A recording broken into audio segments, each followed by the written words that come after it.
Selamat datang di channel Puskesmas Paripurna. Kali ini kita akan membahas tentang perbandingan kasus.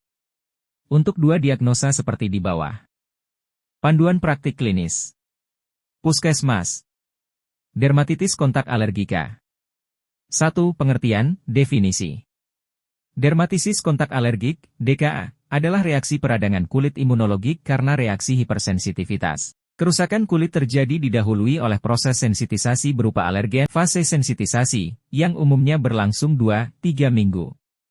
Bila terjadi pajanan ulang dengan alergen yang sama atau serupa, periode hingga terjadinya gejala klinis umumnya 24-48 jam, fase elisitasi. Alergen paling sering berupa bahan kimia dengan berat molekul kurang dari 50010 Da.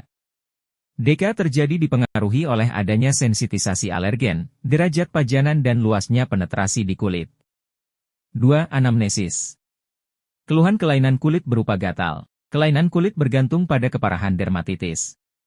Keluhan dapat disertai timbulnya bercak kemerahan. Penting ditanyakan adalah riwayat kontak dengan bahan-bahan yang berhubungan dengan riwayat pekerjaan, hobi, obat topikal yang pernah digunakan, obat sistemik, kosmetik. Bahan-bahan yang dapat menimbulkan alergi, serta riwayat alergi di keluarga. Faktor risiko. 1. Ditemukan pada orang-orang yang terpajan oleh bahan alergen. 2. Riwayat kontak dengan bahan alergen pada waktu tertentu. 3. Riwayat dermatitis atopik atau riwayat atopi pada diri dan keluarga. 3. Pemeriksaan fisik. Tanda patognomonis. Tanda yang dapat diobservasi sama seperti dermatitis pada umumnya tergantung pada kondisi akut kronis. Lokasi dan pola kelainan kulit penting diketahui untuk mengidentifikasi kemungkinan penyebabnya, seperti di ketiak oleh deodoran, di pergelangan tangan oleh jam tangan, dan seterusnya. Faktor predisposisi. Pekerjaan atau paparan seseorang terhadap suatu bahan yang bersifat alergen. 4. Kriteria diagnosis. Diagnosis ditegakkan berdasarkan anamnesis dan pemeriksaan fisik. 5. Diagnosis kerja. Dermatitis kontak alergika. 6. Diagnosis banding. Dermatitis kontak iritan. 7. Pemeriksaan penunjang. Tidak diperlukan. 8. Tata laksanaan. 1. Keluhan diberikan farmakoterapi berupa A. Topikal, 2 kali sehari. Hidrokortison krim. Pada kasus dengan manifestasi klinis likenifikasi dan hiperpigmentasi, dapat diberikan golongan betametason valerat krim 0,1% atau mometason furoat krim 0,1%. Pada kasus infeksi sekunder, perlu dipertimbangkan pemberian antibiotik topikal. B. Oral sistemik. Cetirizin 1x10 mg per hari selama maksimal 2 minggu. Loratadin 1x10 mg per hari selama maksimal 2 minggu. 2. Pasien perlu mengidentifikasi fisiko. Menghindari bahan-bahan yang bersifat alergen, baik yang bersifat kimia, mekanis, dan fisis. Memakai sabun dengan pH netral dan mengandung pelembab serta memakai alat pelindung diri untuk menghindari kontak alergen saat bekerja. 9. Edukasi. 1. Konseling untuk menghindari bahan alergen saat mengerjakan pekerjaan rumah tangga. 2. Edukasi menggunakan alat pelindung diri seperti sarung tangan dan sepatu boot. 3. Memodifikasi lingkungan tempat bekerja. 10. Kriteria rujukan. 1. Apabila dibutuhkan, dapat dilakukan PET test. 2. Apabila kelainan tidak dalam 4 minggu setelah pengobatan standar dan sudah menghindari kontak. 11. Prognosis. Prognosis pada umumnya bonam, sedangkan quo et sanationem adalah dubia et malam, bila sulit menghindari kontak dan dapat menjadi kronis. 12. Referensi. Keputusan Menteri Kesehatan Republik Indonesia Nomor HK 0202 Menkes 514/2015 tentang panduan praktik klinis bagi dokter di fasilitas pelayanan kesehatan tingkat pertama. Panduan praktik klinis. Puskesmas.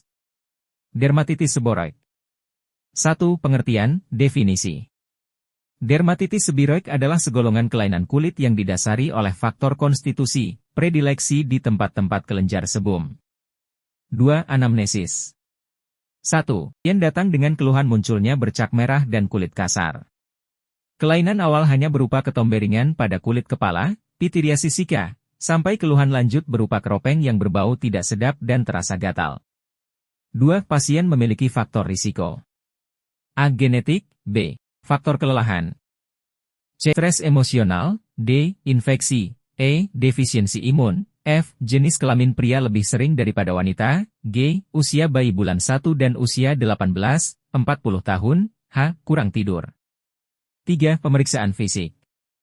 Tanda patognomonis. 1. Papul sampai plak eritema. 2. Skuama berminyak agak kekuningan. 3. Berbatas tidak tegas. 4. Lokasi. Kulit kepala, glabella, belakang telinga, belakang leher, alis mata, kelopak mata, liang telinga luar, lipat nasolabial, sternal, areola mamae, lipatan bawah mama wanita, interskapular, umbilikus, lipat paha, daerah angogenital. 4. Kriteria diagnosis. Diagnosis ditegakkan berdasarkan anamnesis dan pemeriksaan fisik. 5. Diagnosis kerja. Dermatitis seboroid. 6. Diagnosis banding. 1. Psoriasis, skuamanya berlapis-lapis, tanda Auspitz, skuama tebal seperti mika. 2. Kandidosis, pada lipat paha dan perineal, eritema berwarna merah cerah berbatas tegas dengan lesi satelit di sekitarnya. 3. Otomikosis. 4. Otitis eksterna. 7. Pemeriksaan penunjang. Tidak diperlukan adanya pemeriksaan penunjang khusus untuk kasus ini. 8. Penata laksanaan. Pada bayi. A. Krim hidrokortison 1% atau lotion selama beberapa hari. Pada dewasa.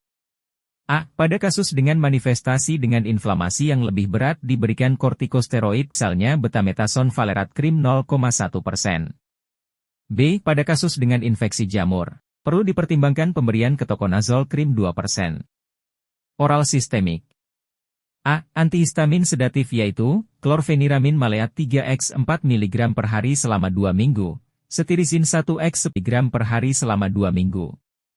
B. Antihistamin non-sedatif yaitu, loratadin 1x 10 mg selama maksimal 2 minggu. 9. Edukasi. 1. Pasien diminta untuk memperhatikan faktor predisposisi terjadinya keluhan, misalnya stres emosional dan kurang tidur. 2. Diet juga disarankan untuk mengkonsumsi makanan rendah lemak. 3. Pasien disarankan untuk selalu mencuci rambut. 10. Kriteria rujukan. Pasien dirujuk apabila tidak ada perbaikan dengan pengobatan standar. 11. Prognosis. Prognosis pada umumnya bonam, sembuh tanpa komplikasi.